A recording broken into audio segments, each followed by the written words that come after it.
In this episode of Property Journal, I'm talking to Paul Lester. Chairman is the best word I can think of to describe Paul. He's the chairman of the FTSE 250 manufacturing company Essentra Plc, and he's also chairman of the private equity-backed companies McCarthy Stone and Talent, amongst many others. He's been a member of the UK Government Major Projects Review Group since 2005, and Paul was non-executive director of Reynolds, the FTSE 100 company. He's a chartered engineer, a fellow of the Institute of Mechanical Engineers, and was awarded an honorary Doctor of Laws. Paul was awarded a CBE in 2007 for his services to engineering, and he'd be very cross if I didn't mention he's a lifetime West Bromwich Albion supporter. I'm very much looking forward to talking with Paul.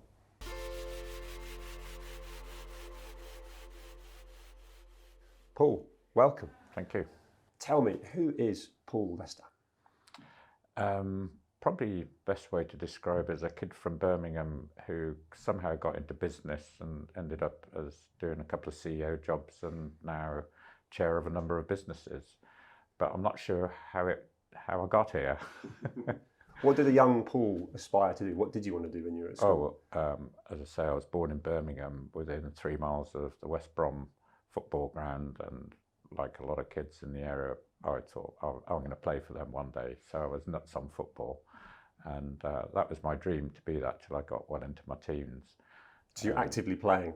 Yeah, for the school. In those days, you play for the school. I was captain of the school team and all that, thinking, God, I must be good because I'm captain, not realising there's probably about another 10,000 kids around the country doing exactly the same, because you haven't got that sort of vision in those days. But yeah, that's what I wanted to do. And I can remember, and I used to do athletics as well. I enjoyed that. I was very sporty. And I remember my headmaster got me in his office one day. I thought, God, I'm in trouble. And he said, if you put the same effort into your school studies as you do to sport, you'll do really well. So that was quite a turning point. So you did that? Did you literally take that as I thought there was these things called O-levels that were coming up, which I hadn't really taken much notice of. And he had explained that it's really important to sort of knuckle down and get good O-levels, and then you could get on in life. Yeah. And that's what I did. Yeah. So what did you then focus on? So you've switched from football to... I carried on playing the sport. Yeah. Which I think is great to be able to do that. But I did start studying. I started reading more and doing proper homework, and I managed to do quite well in my O-levels. In fact, I failed my 11+. And when I got good O-level results, they transferred me to a grammar school, which was even better because you could play football and rugby between the two terms. And then I got my A-levels. So yeah, it worked out quite well in the end. Yeah. So you specified in what, engineering? Yeah, well, I think in retrospect, I was very good at maths and physics. Those are my two subjects, which I took at A-level, applied maths and pure maths and physics. Because I was very good with numbers, and I wasn't very good with anything written. My spelling was atrocious, and I'd say my English language was pretty poor. It was the one O-level I really struggled at, English language and literature. I then found out, after I'd had 2 children who were diagnosed as dyslexic, that I was dyslexic as well, but it wasn't invented when I was at school. So that's what made me focus on the numbers side of O-levels and A-levels. Interesting. So talk me through that early part of your career where you've now found your niche, you found what you're good at. Yeah. What businesses did you go into? What was the career path? Well, because my parents, we started off in a council house, and we ended up where my father was a hard worker, but we didn't have any money of any account. And so I managed to get a sponsorship from a company called Doughty Group at the time, big engineering group. And they would sponsor you to go to college / university to get a degree. And you'd spend 6 months working in the company and 6 months at college / university.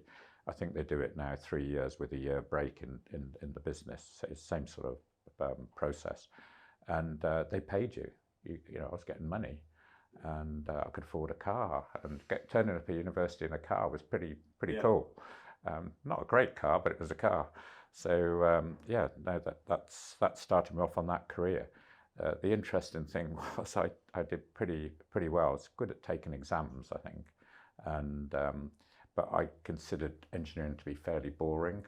Right. And I wanted to go on the business side, so I convinced the company, having finished my mechanical engineering degree, that they should now sponsor me again to do a business course. So somewhat frustratingly, they said, okay, we'll sponsor that. So in doing that, not realizing that that gives you sort of general management skills, you understand what's happening on the shop floor, manufacturing, design, etc., because I'm an engineer, and you've got the skills of some accountancy, legal, commercial, economics. So that sort of starts you off on a potential general management career. Yeah. And you're being very humble, but you've been made CBE for Services to Engineering, and you're a chairman of a number of companies. I'd love to ask you, probably the perfect person to ask, what's really entailed from an chairman's point of view? What is that role definition? There's two types of chairman. You've got the public company chairman, which I'm of a company called Essentra, and I've been chairman of a few other public companies, and there's private equity or private businesses, and they're sort of different, but they're the same in terms of a lot of the requirements.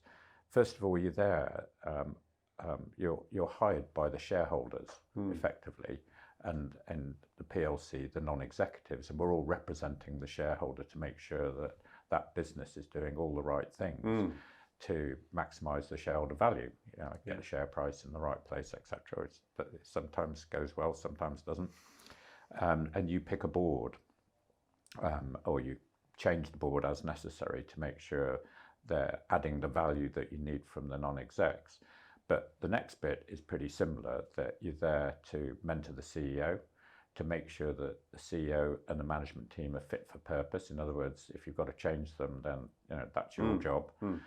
But it is to help them with the major business problems, which is strategy and the major things of the day. You tend not to get involved in the detail that you do when you're a CEO. And you've Stay above it all. Yeah, and you've got to let the CEO and the team get on running the business. You can challenge them and that's the same for the private equity. You can challenge in a sensible way, and if they get through that challenge, then get on with whatever you're putting in front. That could be investment in the business, it could be whatever, and then to support them 100%. And that's basically the job. And you're doing it because you've got a knowledge of that industry, that you've been there, done it. And although that industry changes, because things are changing so quickly now with the digital world, and you've got to keep up with that. So therefore, you can still give good advice. And also, you've probably built up a bit of a network and you probably know a lot of the customers that your company is trying to address. So it's a mixture of all those things. But at the end of the day, it's the CEO and the management team that have to get on and run the company. Yeah, just in the world where, in business in particular, so many things can come your way that are unexpected, from credit crunch, COVID, and everyone's talking about AI right now. And a couple of businesses, probably a number of the businesses you're involved in, will be and are being affected by AI. What are your thoughts, and how do you stay current and forward thinking and on top of? Really, really difficult. I think slightly easier because I've got an engineering background, so you sort of understand the technology somewhat superficially. But because once you go into the software, which is what AI is mainly about, then of course that is a different world. But you know the outcomes that you're looking for. The best example I've got, McCarthy Stone, which I chair, we build retirement facilities, developments for the elderly. These are people who want to have a community, and the average age of entry is 79, and the average age of the people in our developments, and we've got 500 around the country, is about 83. So this is an elderly population, but usually they're fit and active. That's the whole purpose. But as time goes on, if they need any sort of support, having some carers come in from time to time. But we're seeing now the opportunity to put technology into our development so that we can actually monitor using sensors. It's not obtrusive. It will know when they've got out of bed, when they boiling a kettle, have they opened a drawer to get their medication. So instead of people popping in saying, have you done this, have you done that, the technology will work out all their habits, work out what if they deviate from those habits, then it will identify to somebody. It could be their carer, it could be their children, it could be their doctor, whoever, that there's a change and it needs investigating. And it could even be just a simple phone call to the elderly person saying, "Are you okay? You feeling you know?" But they mustn't feel like it's Big Brother. But it's really you can have the technology, like the smart watches, but a more advanced version. It's incredible. That measures the vital functions. So all that has to be analysed very quickly relative to the person, because every person's different. So I can see that as a big advantage. I agree with that. And actually, there's a lot of people that are scared and worried about it. And of course, there is an element of that potentially replacing people's jobs, which is what a lot of people are worried about. But can one person be so involved in a patient that they can predict when potentially the person's about to have a fall and so on, whereas of course technology can. So there's a benefit there from an AI point of view. Absolutely. There's two. One, you can have a device on the person that can detect if they're about to have a fall. Brilliant. And you can have fall detectors that they have fallen over in their apartment, which is really important, because they could be lying there. Absolutely. And they have a panic button they can press, but they might have injured themselves, so they can't do that. So I think there's loads of good things that will come out of AI, particularly in the medical world. I can see it, and will make our lives easier, not least unmanned vehicles. I mean, both military, which I'm involved in, and what's your capacity of involvement in unmanned vehicles? I advise L3 Harris, and we make unmanned vehicles, the maritime version. So we can have a boat that's a minesweeper to go out and check mines, and if something happened, like got blown up, there's nobody on board. And they probably do a better job anyway, because it's full of sensors and cameras, and they also do a small submarine version of that as well, which you can send in places that you wouldn't be able to send a submarine. And not endangering human life. Exactly. And I mean, that's where the world's going, and it'll be the same on the land. But in terms of our motor cars, it's similar technology. Yeah. It's a tricky one, because I've always found the people side of business fascinating, and people do business with people they like. As a chairman, and all through your career, you will have enjoyed getting to know people, relationship forming, and so on. You can't replace that with AI. But all the things we just talked about make so much sense.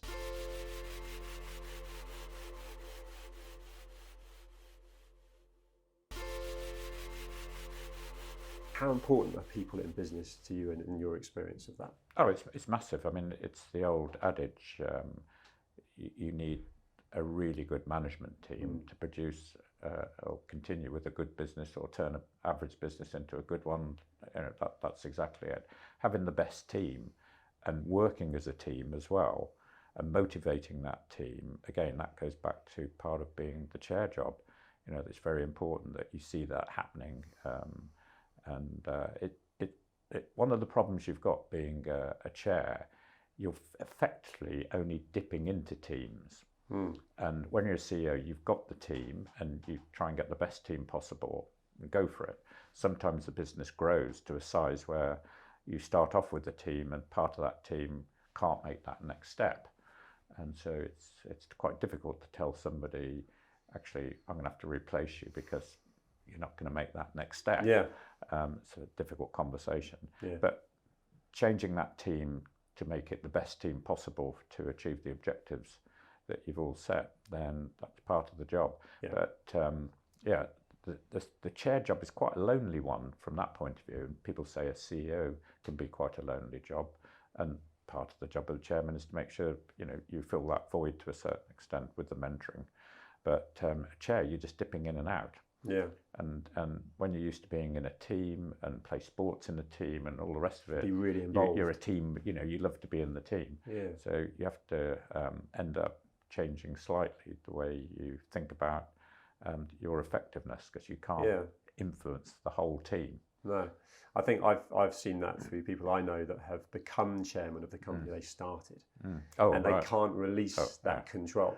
Whereas for you, I imagine it's very much a business decision. Come in, you can see what you need to do, you know when to dip out. I think that the challenge for some people is distancing from a business that they we're immersed in as a team player, and then they can't help but potentially get a bit too much involved with the CEO, the MD, and then there's conflict. And oh, absolutely. Founders, I've worked with 2 founders, and you've just described them, but they are brilliant people to have created it. I mean, they've done what I couldn't, which is create a business from virtually nothing and turned it into something pretty large. And scaling a small business to be a big business is no mean feat. It's interesting, and in my own small way, from an entrepreneur point of view, you should start something and you become by default CEO of it. You become chairman of it, but talking sort of 15 staff. But it actually brings into conversation the kind of almost mental health side of things and what people refer to as imposter syndrome. Suddenly you're doing quite big numbers, everything's going well, you don't want it to stop doing well, and the whole thing about mental health now is being talked about a lot more. We're actually filming in the JAAQ, Just Ask a Question studio. Mental health social media platform where people can ask questions to top doctors, specialists, consultants, and people with lived experiences. What are your personal thoughts on Jack? I can only do it with, I would say, more recent experience, because if I go back even 10 years, people didn't talk about mental health. And I think the big one that I come across now and in that last 10-year period is people who have severe anxiety.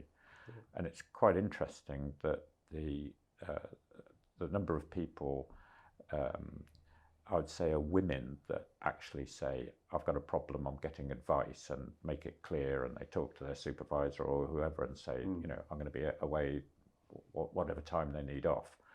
And they get therapy, and that goes on, obviously, as necessary, or even medication. And I think women handle it well. Men, I've never heard of a man coming to me saying, I'm suffering from anxiety. And I think there lies the problem, that I think women are so much better at identifying it and not being seen as being weak, or it's a problem because it's been talked about now, TV programs, etc., and what we've just described. And I know in Essentra, a lot of the senior people have been trained to spot mental problems and have the ability to spot it and give some initial advice, which of course is to go and get some help. Yes. So it is changing quite dramatically. And for the better.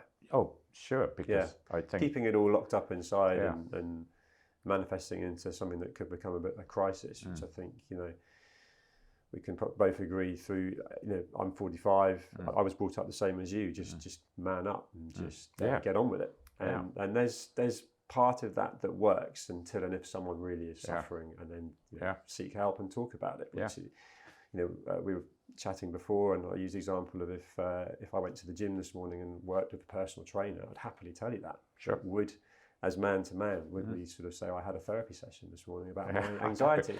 Probably not. And yet I think that's evolving. It will change. Well, it has to change. Because it's no good for them. It's no good for the business. It's no good for their home life. And I think as an employer, you think, is it the company that's causing the problem, or is it their home life, or a combination? It's probably a combination, I suspect. I don't know. No. But it's important to find those things out, then you can do something about it. Yeah, and actually, it's an amazing point you make, because, in order to do that, ask a question. Ask the questions, find the answers out, and then you have information to work with. Which and I think if they're in a job that they really find stressful, then put them in another job if they're a good if they're a good worker, good person. Which they usually are, which is why they've got the anxiety in some respects, I would argue. Then change their job, or takes things away from them, because you still want that person to be, feeling definitely wanted by the company. So I think company has a lot to play in it. Whether that anxieties come from their domestic life or their employment life. I got a little insight into how your brain works then, in terms of spotting good people and making sure that you keep hold of them and just help them. That's good. What would you say is your greatest achievement in business? I would say I became CEO of what was called Vosper Thornycroft, where they were a shipbuilder, producing military ships in the main. and they had a engineering service business. So we grew it from a relatively small, not small, medium-sized business to a very large international engineering services business. Everybody thought it was just a shipbuilder because that was obviously the easiest thing, very visible, and we grew that probably 4 or 5 times its size in a period of 8-10 years. That's impressive.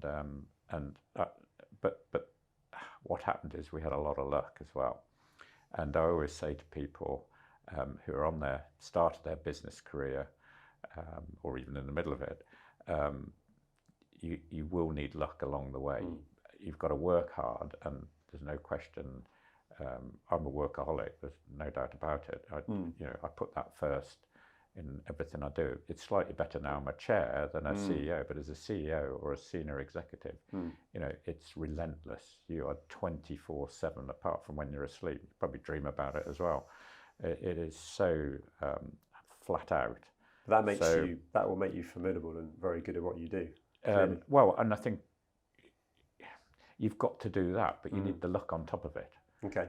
Because you can be very good, you can do all the right things, but if a few things happen in front of you from a business, like winning big contracts or whatever, and they're very successful, and that's what we did in VT Group, then it adds to all that, and you end up with very successful business.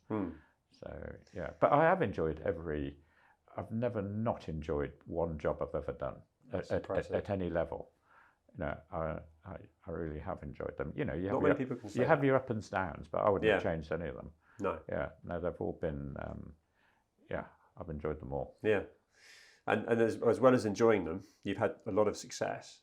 Are there any real challenges or even failures that stand out to you, and what did you learn from them? I would say the one mistake I made when I started my chairman career, because it is a career, that I was asked by a private equity company, who are a great company, and I absolutely still work with them when I can. They said, we've just bought a legal practice company. And I said, oh, right. And they said, there's 2,500 people, of which 1,200 are lawyers.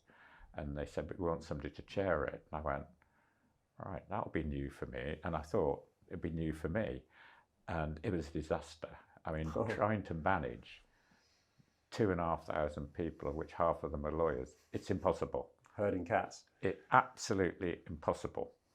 And the idea was to outsource to South Africa a lot of the work at about a third of the cost, which meant that some of their jobs were going to go.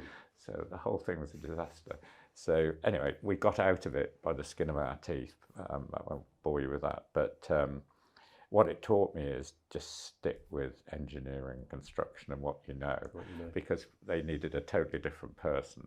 But even that, I don't regret at all, because we worked our socks off to get a result out of it. We had to break it into 7 different businesses and sell them off.